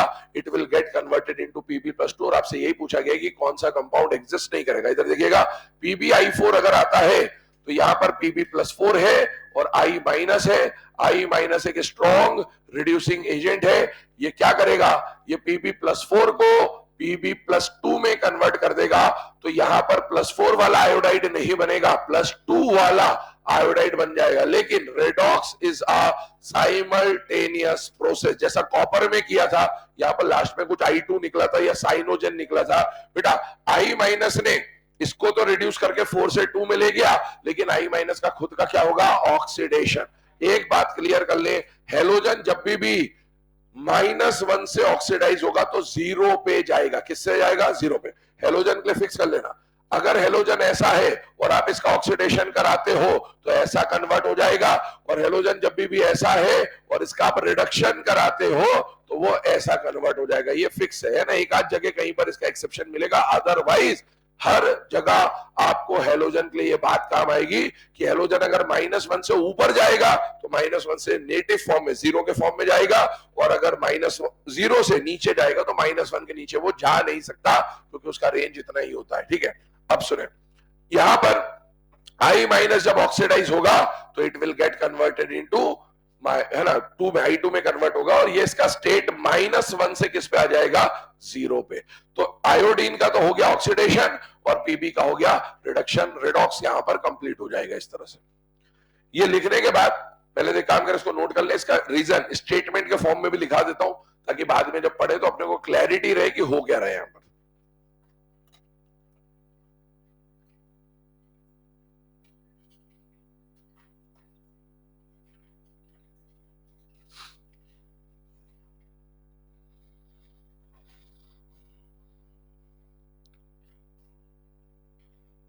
स्टेटमेंट बोल दे रहा हूं, लिखेगा,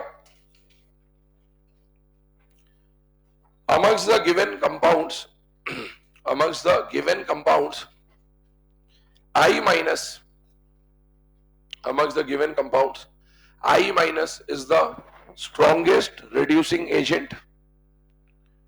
Amongst the given compounds I minus is the strongest reducing agent. Strongest reducing agent, due to which it reduces Pb plus 4 into Pb plus 2, due to which it reduces Pb plus 4 into Pb plus 2. Hence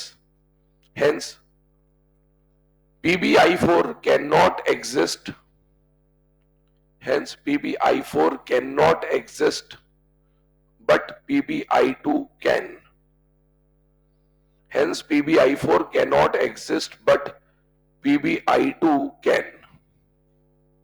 ठीक है, तो ये कहानी है, और mainly अपने को आगे भी जो काम आएगा उसमें ये हेलोजेंस के जो हेलाइड आयन है यही यूज में आने वाले हैं। ठीक है, तो आगे बढ़ते हैं अगले क्वेश्चन की तरफ, ध्यान से देखिएगा। नेक्स्ट क्वेश्चन की बात करूं, दो क्वेश्चन आपके सामने है। पहला question, which of the following compound can exist, इस बार पूछा है कौन एग्जिस्ट करेगा। बेटा एग्जिस्ट करेगा तो चार में से वही बात है, एक कोई ऑप्शन होगा जो एग्जिस्ट कर रहा होगा। ये जो बात अभी हम पढ़ रहे हैं ये एनसीईआरटी का ग्रुप 15 का लाइन है। ठीक है, तो इसीलिए इसको ध्यान से सुनना।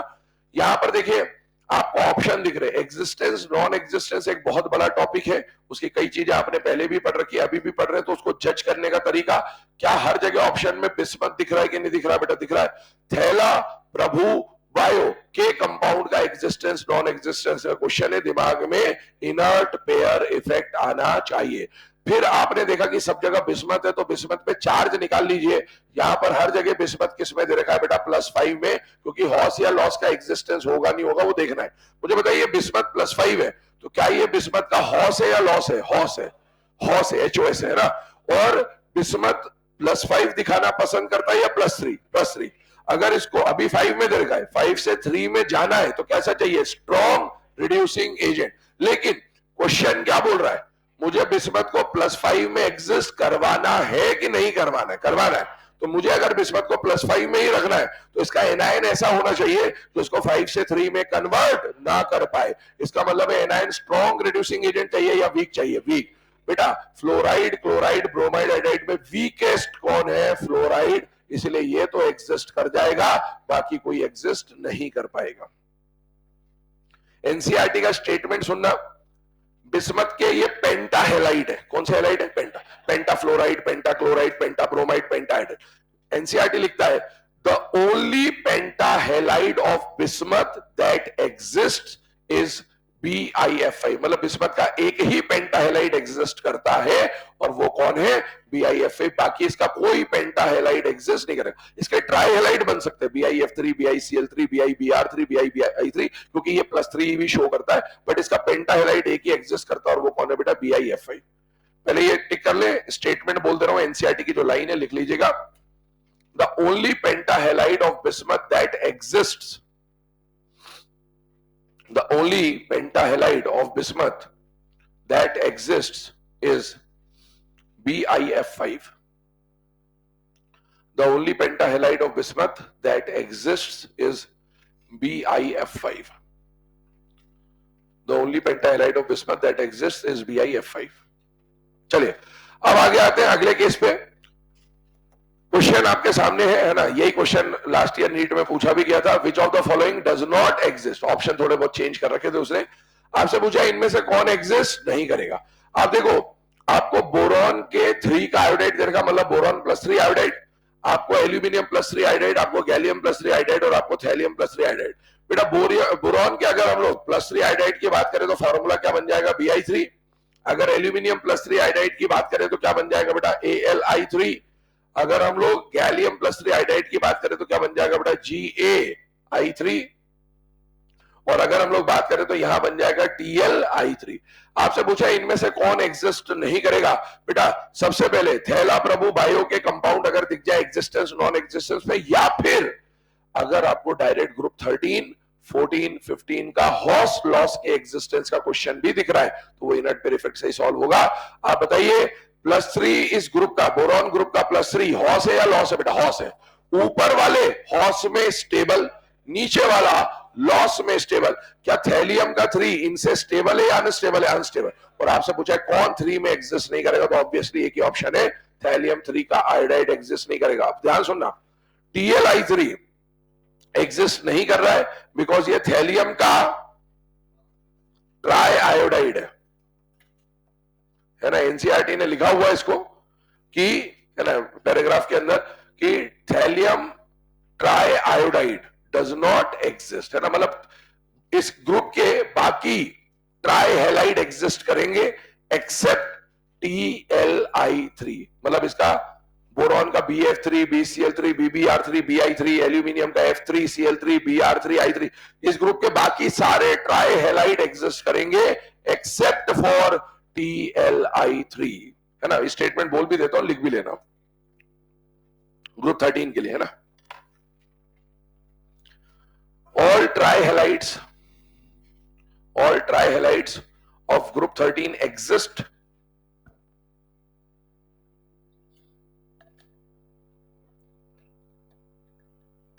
all trihalides of group 13 exist bracket में एक्सेप्ट Tli3, ब्रैकेट में एक्सेप्ट Tli3। Tli3 कहने का मतलब थैलियम 3 आयोडाइड, है ना, that is thallium try iodide की हम लोग बात कर रहे हैं। ठीक, अब इसमें एक बात और समझे, अगले क्वेश्चन के ऊपर चलते हैं, ध्यान सुनना, है ना। आपसे अगर बोला जाए कि थैलियम का Tli3 एग्जिस्ट नहीं कर रहा है, ठीक है नहीं कर रहा है, क्योंकि हम लोग इसको क्या मान के चल रहे हैं, थैलियम 3 आयोडाइड। लेकिन कभी ऐसा क्वेश्चन आ जाए कि थैलियम का एक कंपाउंड एग्जिस्ट करता है और वो कंपाउंड कौन है, Tli3। ये और ये देखने में बिल्कुल हूबहू सेम दिखेंगे, लेकिन ये एग्जिस्ट नहीं करता है और ये एग्जिस्ट करता है। अब आपको, है ना, यहां पर अगर हम लोग बात करें तो हम लोग यहां पर किसकी बात कर रहे हैं, थैलियम ट्राइआयोडाइड की या थैलियम 3 आयोडाइड की। मुझे बताओ I- के साथ थैलियम का +3 एग्जिस्ट कर सकता है या नहीं कर सकता, नहीं कर सकता, because I- is a strong reducing agent. वो थैलियम को 3 में नहीं रहने देगा, किस में ले जाएगा, 1 में। लेकिन अगर कभी ऐसा बोल दे कि Tli3 एग्जिस्ट करता है और इसके अंदर स्टेट निकालनी है, तो बेटा आपको ये समझना पड़ेगा कि अगर ये एग्जिस्ट कर रहा है तो थैलियम 3 वाला नहीं होगा, थैलियम 1 वाला होगा। और अगर थैलियम 1 है तो बेटा ये I3-1 होगा। क्या इसको हम पॉली आयोडाइड बोलते थे बेटा, यस, है ना। एग्जिस्टेंस नॉन एग्जिस्टेंस जब हमने केमिकल बॉन्डिंग में पढ़ा था तब भी इसके ऊपर हमने चर्चा करी थी। I2 + I- gives I3-। तो बेटा Tli3 के 2 वेरिएंट है, एक ये वाला एक वो वाला, एक एग्जिस्ट नहीं करता, वो एग्जिस्ट करता है, आपको दोनों सेम दिखेंगे। तो अनटिल एंड अनलेस उसने ऐसा बोल रखा है कि थैलियम I3 एग्जिस्ट करता है तो आपको इसको मानना है, अदरवाइज आपके लिए हमेशा यही रहेगा, क्योंकि इनर्ट पेयर इफेक्ट के हिसाब से Tli3 एग्जिस्ट नहीं करता। क्वेश्चन बोल रहा हूं, लिखिएगा। Determine the oxidation state. Determine the oxidation state of each element. Determine the oxidation state of each element in Tli3. In Tli3 bracket में लिखिएगा thallium poly iodide, thallium poly iodide. तो आपको अगर बोले कि थैलियम पॉली आयोडाइड है, इसमें state निकालना है, तो आपके सामने स्टेट ऑलरेडी लिखी हुई है मैंने। थैलियम का ऑक्सीडेशन स्टेट बेटा इसके अंदर कितना आ जा रहा है, +1, और I3 का ऑक्सीडेशन स्टेट इसमें कितना आ जा रहा है, -1/3। 3 आयोडाइड पे -1 है, तो एक आयोडाइड पे -1/3 आ रहा होगा।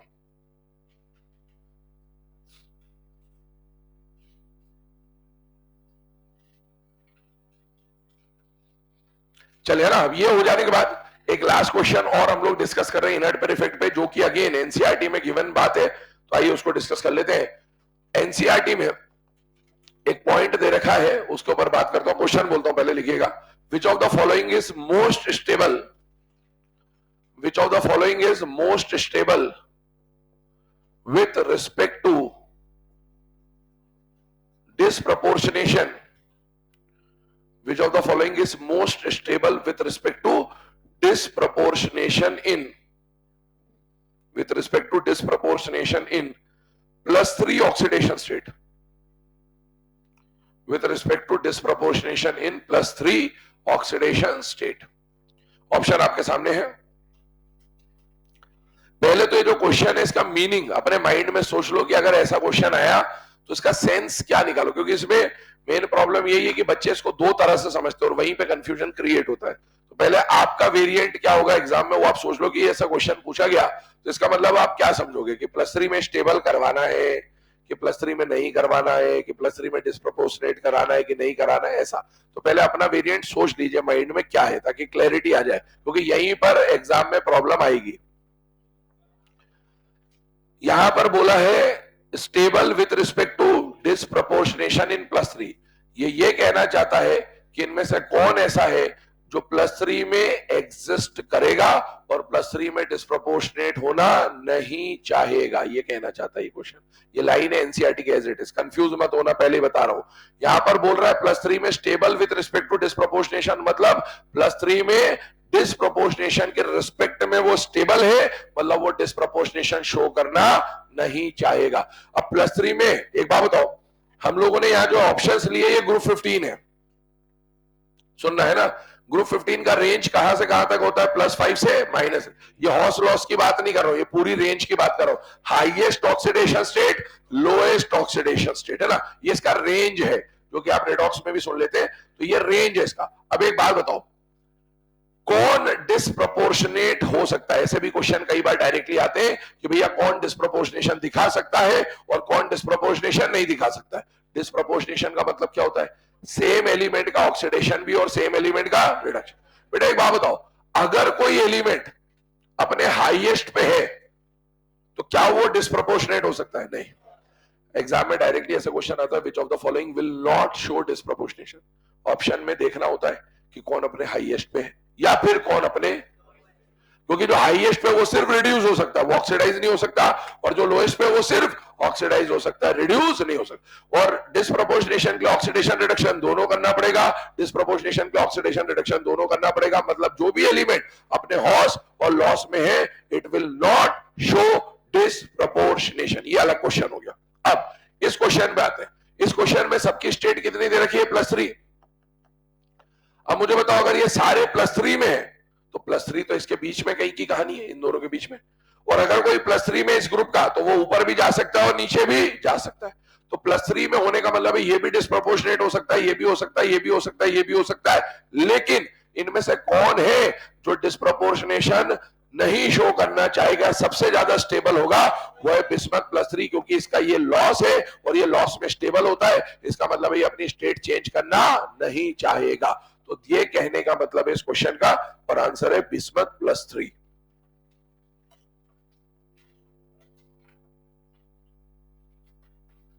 ठीक है, एक क्वेश्चन और इसके साथ लिखी लो। Which of the following, which of the following can not show disproportionation, which of the following can not show disproportionation.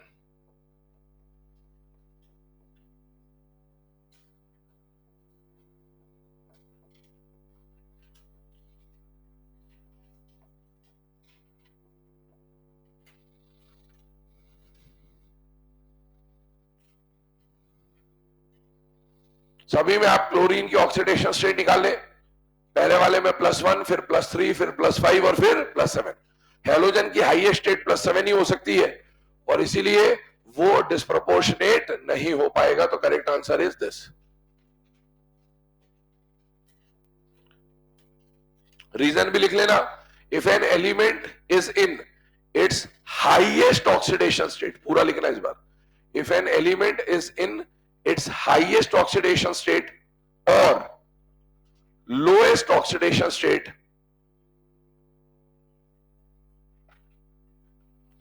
if an element is in its highest oxidation state or lowest oxidation state, then it cannot show disproportionation, then it cannot show disproportionation। ये जो element होगा ये oxidation कर सकता होगा या फिर reduction कर सकता होगा, मतलब रिडॉक्स तो करेगा लेकिन रिडॉक्स का डिस्प्रोपोर्शनेशन वाला वेरिएंट ये फॉलो नहीं कर पाएगा।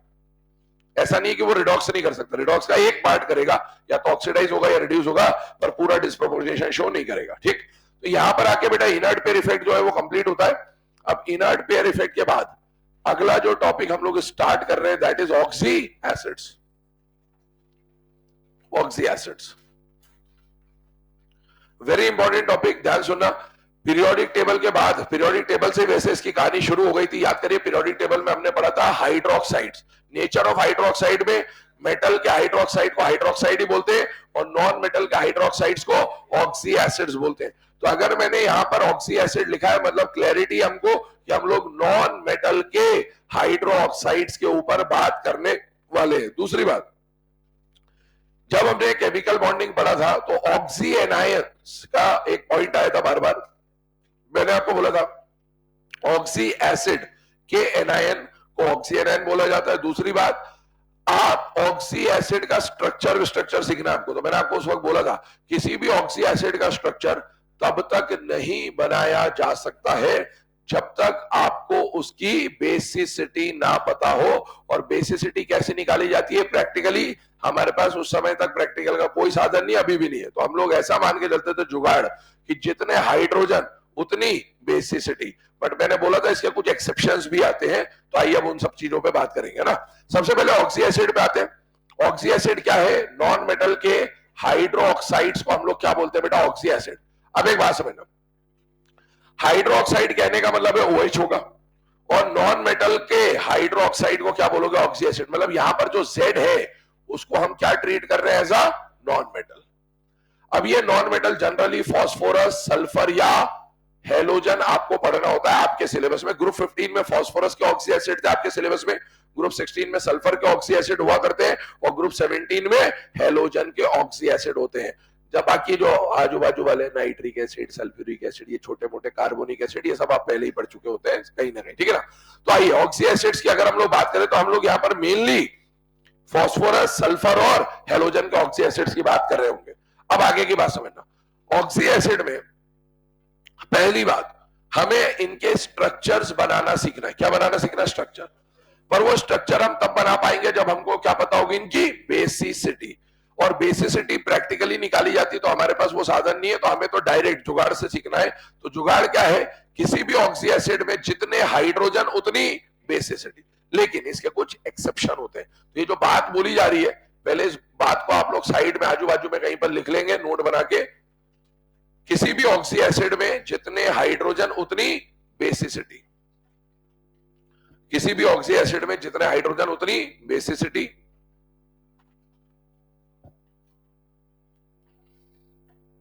क्योंकि बेसिसिटी पता चल जाएगा तो हमें OH की जानकारी मिल जाएगी कि स्ट्रक्चर में कितने OH हैं। किसी भी ऑक्सी एसिड में जितने हाइड्रोजन उतनी बेसिसिटी, कॉन्सेप्ट है या जुगाड़ है, जुगाड़ है, ध्यान रखना है ना। किसी भी ऑक्सी एसिड में जितने हाइड्रोजन उतनी बेसिसिटी, कॉमा आगे लिखे, जितनी बेसिसिटी स्ट्रक्चर में उतने OH बॉन्ड्स होंगे। जितनी बेसिसिटी स्ट्रक्चर में उतने OH बॉन्ड्स होंगे। जब आप इक्विवेलेंट कॉन्सेप्ट वगैरह पढ़ते हैं तो नंबर ऑफ रिप्लेसेबल हाइड्रोजन की बात होती है, तो ये वही है, जितने OH होंगे उतनी बेसिसिटी होगी, या एन फैक्टर या वैलेंसी फैक्टर उतना होगा तो उतने हाइड्रोजन आप रिप्लेस कर सकते होंगे, ठीक है ना। तो जितनी बेसिसिटी स्ट्रक्चर में उतने OH होंगे, ठीक है। ये अपना यहां पर बात खत्म होती है। ये जो बात है ये लगभग लगभग हर ऑक्सी एसिड में लग जाएगा, 4 को छोड़कर।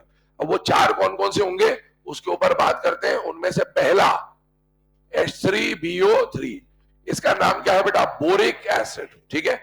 इसका जो बेसिसिटी है वो 1 मान के चला जाएगा। क्या मान के चला जाएगा, 1। Boric acid, orthoboric acid mono basic acid होता है, ठीक है। तो इसका अब वो रिएक्शन का पार्ट तो हटा दिया खैर सिलेबस से, बट इसका स्ट्रक्चर एक बार हम जरूर देख लेंगे, ठीक है। इसके अलावा बात करते हैं सेकेंड जो आ जाएगा वो आ जाएगा H4P2O5। इसके अलावा आ जाएगा H3PO2 और इसके अलावा आ जाएगा H3PO3।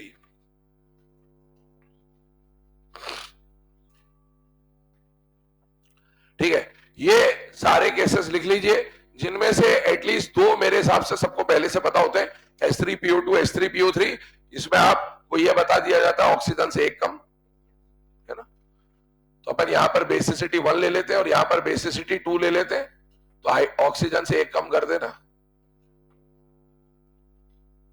यहां पर ऑक्सीजन से 1 कम मत कर देना, मतलब वो बताया जाता है ना आपको, ऑक्सीजन से 1 कम, यहाँ चल जाएगा, यहाँ चल जाएगा और H3PO4 में चल जाएगा, उन तीनों में चल जाएगा। बाकी जगह मत लगाना, फॉस्फोरस के ऑक्सी एसिड में यहाँ लगाने लग गए तो खेल हो जाएगा तुम्हारे से, ठीक है। तो ये 4 की बेसिसिटी डायरेक्टली याद होनी चाहिए आपको। इनके अंदर जितनी बेसिसिटी है उसी के अकॉर्डिंगली सॉल्व करेंगे। बाकी सब में सिर्फ हाइड्रोजन देख लो, जितना हाइड्रोजन दिख रहा है उतनी बेसिसिटी, सिंपल बात है। अब चलिए आगे की बात समझाता हूं, ध्यान सुनना बेटा। ऑक्सी एसिड्स का स्ट्रक्चर बनाना है, लेकिन ऑक्सी एसिड के स्ट्रक्चर को समझने से पहले आपको कुछ और बातें मैं बता रहा हूं, यहां पर ध्यान सुनना। पहले हमें रेंज ऑफ ऑक्सीडेशन स्टेट को समझना है। Phosphorus group 15, sulphur group 16, halogen group 17, इनका रेंज समझना है। क्यों?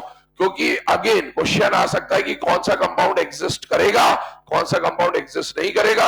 अगर कंपाउंड ऑक्सीडेशन स्टेट की रेंज में तो वो एग्जिस्ट कर रहा होगा, लेकिन अगर रेंज से बाहर है तो वो एग्जिस्ट नहीं कर रहा होगा, या फिर उसमें आपको दिखेगा ऐसा कि वो रेंज से बाहर है बट वो रेंज में होगा। आपने कैरोज एसिड, मार्शल एसिड सुना होगा, तो कैरोज और मार्शल में दिखता कुछ और है ऑक्सीडेशन स्टेट और होता कुछ और है, तो वो सब बातें आएंगी। इसीलिए पहले हम लोग बात कर लेते हैं ग्रुप 15 की, सिमिलरली बात करते हैं ग्रुप 16 की, और सिमिलरली बात करते हैं बेटा ग्रुप 17 की। एक बात देखिएगा, ग्रुप 15 का जो मैक्सिमम ऑक्सीडेशन स्टेट है और इसका जो मिनिमम ऑक्सीडेशन स्टेट है, ये इसकी रेंज बता देगा।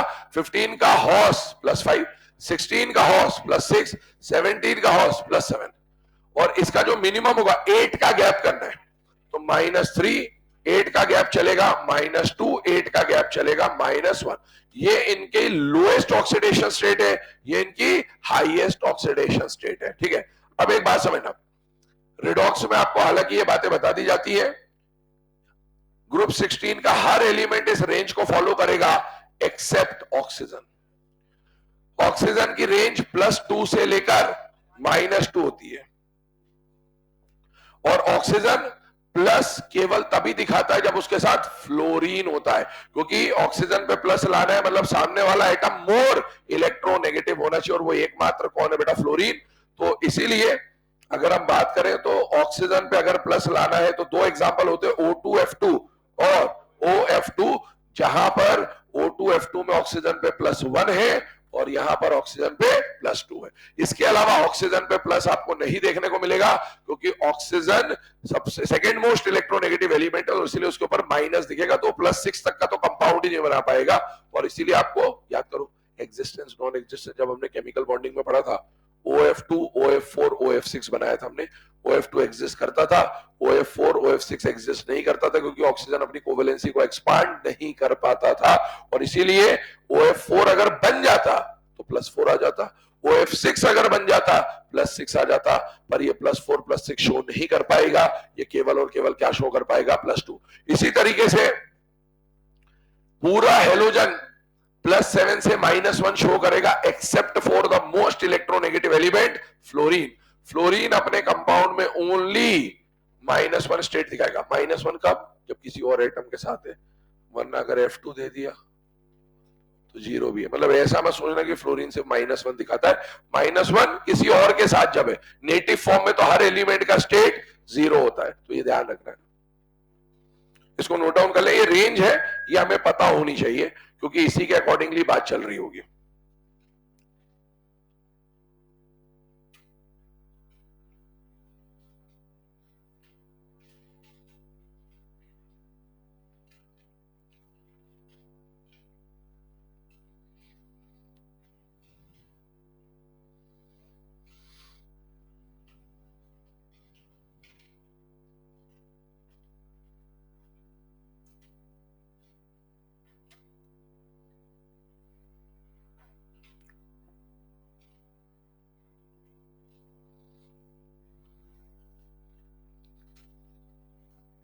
चले ना, अब आगे की बात सुनना ध्यान से।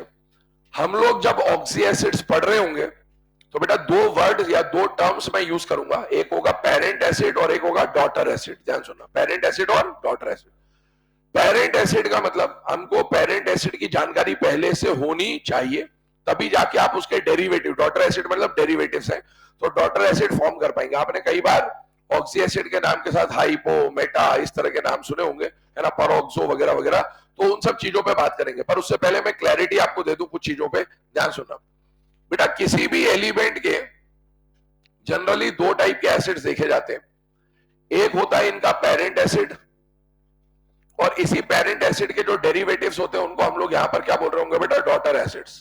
ठीक है, पेरेंट एसिड दो टाइप के होते हैं जो आपको पहले से याद करने ही होंगे, तब जाके आप उनको बना पाओगे, डेरिवेटिव तब बना पाओगे। एक होगा बेटा अस एसिड और एक होगा बेटा इक एसिड।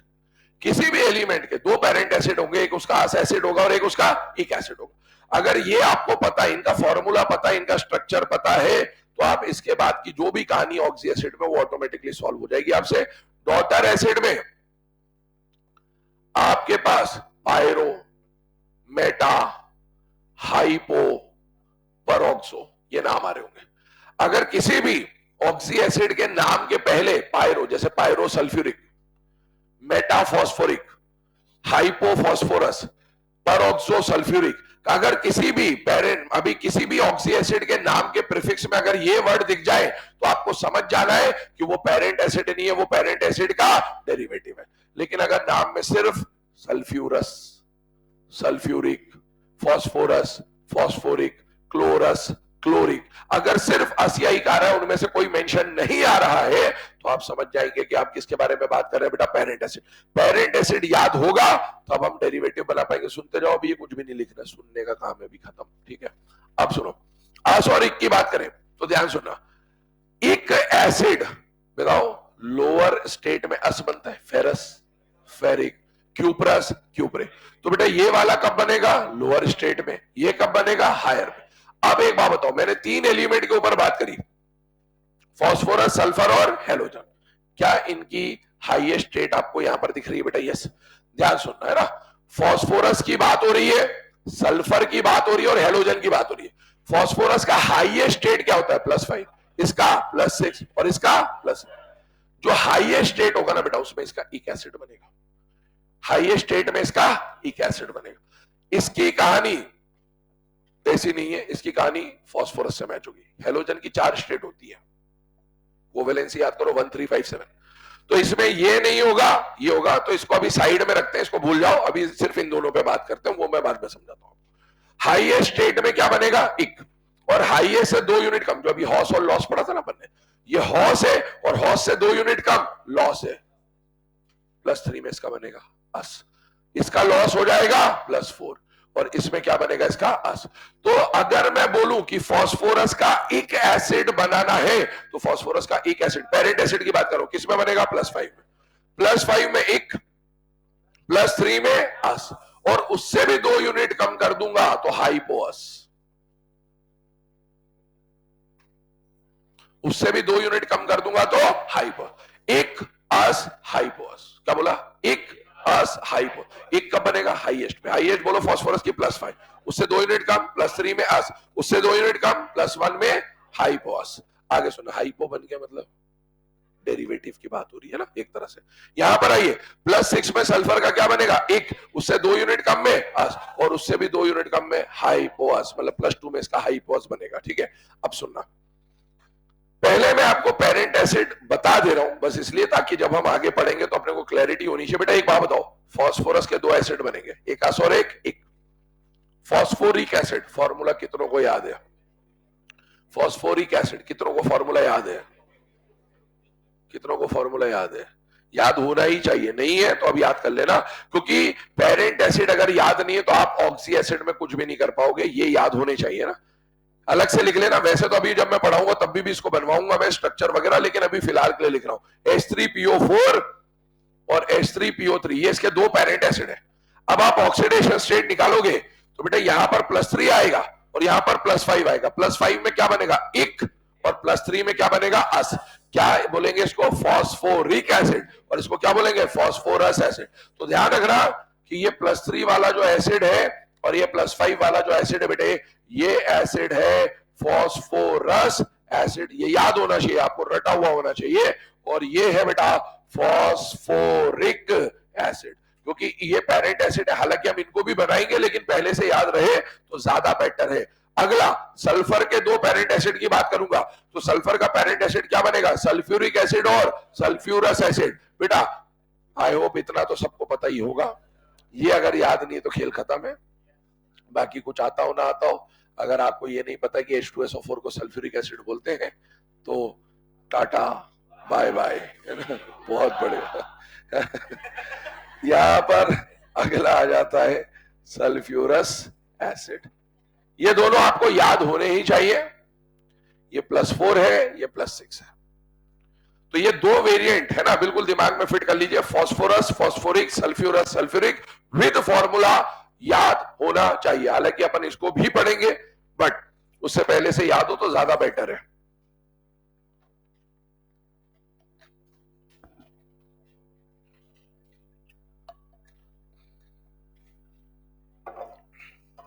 अस एक है ना, और स्टेट के बारे में आपको बता दिया, हाईएस्ट पे 1 बनेगा, उससे 2 कम पे अस बनेगा।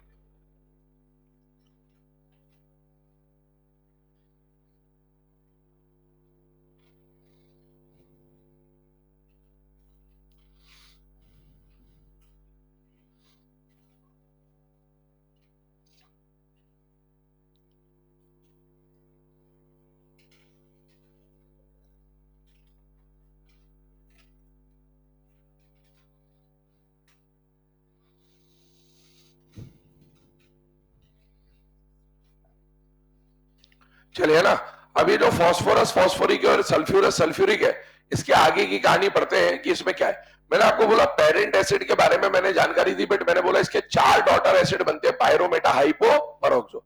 तो अब ये पायरो, मेटा, हाइपो, पेरोक्सो कैसे बनेंगे, क्योंकि ये पेरेंट है, इनका ये डेरिवेटिव एक तरह का, तो ये डेरिवेटिव्स कैसे बनाने हैं उसके ऊपर बात करते हैं। ध्यान सुनना बेटा, अगर हम डेरिवेटिव्स की बात करें तो ध्यान से देखना, सबसे पहले यहां पर हम डेरिवेटिव्स की बात कर रहे हैं या डॉटर एसिड्स की बात कर रहे हैं, तो पहला आ रहा है पायरो। अब पायरो कैसे बनेगा, ध्यान से सुनना, पायरो बनाने का तरीका क्या होता है, पायरो बनेगा किससे, पेरेंट से। डॉटर एसिड जो भी डिराइव होगा वो अपने पेरेंट से डिराइव होगा। तो बेटा अगर आपने कोई ऑक्सी एसिड लिया, कोई पेरेंट एसिड लिया, और कितना पेरेंट एसिड लिया, 2 मोल, ठीक है, इनको बनाने का एक फिक्स प्रोसीजर होता है तो उस पर बात करें, तो 2 मोल अगर आपने कोई पेरेंट एसिड लिया, ऑक्सी एसिड लिख रहा हूं मतलब पेरेंट एसिड मान के चलिएगा, 2 मोल पेरेंट एसिड में से अगर आपने 1 मोल वाटर निकाल दिया तो बेटा जो डेरिवेटिव आपको मिलेगा उसको क्या कहा जाएगा, पायरो। सारे केसेस में जितने भी डेरिवेटिव आप बनाओगे उसमें 2 ही खेल होंगे मैक्सिमम, या तो पानी निकलेगा या जुड़ेगा इस तरह का कुछ, और या फिर ऑक्सीजन निकलेगा या ऑक्सीजन जुड़ेगा, कुछ इस तरह की बात होगी, पानी और ऑक्सीजन की बात होगी। 2 मोल पेरेंट एसिड में से 1 मोल पानी निकालेंगे तो क्या बनेगा, पायरो। इसी तरीके से 1 मोल पेरेंट एसिड में से अगर 1 मोल पानी निकाल देंगे तो क्या बन जाएगा, मेटा। इसी तरीके से अगर पेरेंट एसिड में, ऑक्सी एसिड में अगर आपने ऑक्सीजन ऐड कर दिया तो इसका मतलब है आपको क्या मिल जाएगा बेटा, पर ऑक्सो। परऑक्सो में आपको क्या करना होगा, ऑक्सीजन ज्वाइन करना होगा, लेकिन इसका वेरिएंट समझना है ना, क्योंकि इसमें कई बार आप कंफ्यूज हो जाएंगे, इसीलिए इसको हम दूसरे वेरिएंट में लिखते हैं कि अगर किसी ऑक्सी एसिड के स्ट्रक्चर में आपको ओ ओ का लिंकेज दिख जाए, ओ ओ का लिंकेज मतलब इसको बोलते हैं परऑक्सी लिंकेज। क्या बोलते हैं बेटा, परऑक्सी। तो अगर किसी ऑक्सी एसिड में पर ऑक्सी लिंकेज हो, पर ऑक्सी बॉन्ड हो या परऑक्सो बॉन्ड हो, तो इन ऑक्सी एसिड को क्या बोला जाएगा बेटा, पर ऑक्सी एसिड्स। पर ऑक्सी एसिड्स, उसकी ये पहचान होगी, स्ट्रक्चर में ऐसा कुछ होगा। और चौथा आ जाता है हाइपो। हाइपो बनाने का तरीका क्या होगा बेटा, अगर आपके पास, ध्यान से सुनिएगा, हाइपो को बनाने का तरीका, आपके पास दो तरह के एसिड होंगे, अस और इक। अगर आपके पास अस एसिड है ना, और अगर आपके पास इक एसिड है, पेरेंट में या तो अस होगा या इक होगा, तो आपको हाइपो बनाने के लिए क्या करना है, जो अस एसिड है ना उसमें से ऑक्सीजन निकाल देना है, और जो इक एसिड है ना उसमें से भी ऑक्सीजन निकाल देना है। मतलब हाइपो बनाने के लिए ऑक्सीजन निकालना होता है। अगर अस एसिड में से ऑक्सीजन निकालोगे तो बेटा जो बनने वाला डेरिवेटिव होगा वो बनेगा हाइपो अस एसिड। और अगर जो पेरेंट एसिड अगर इक हुआ उसमें से ऑक्सीजन निकाला तो बनेगा बेटा हाइपो इक एसिड। अभी पहले सिर्फ ये वेरिएंट लिख लें, अब इसका मीनिंग क्या वो अभी हम लोग समझते हैं एक एक करके।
ठीक है, इधर आपके सामने एक ट्रिक लिखी गई है, पहले इसको नोट डाउन कर लीजिए, इसका मीनिंग क्या वो देखते हैं फिर।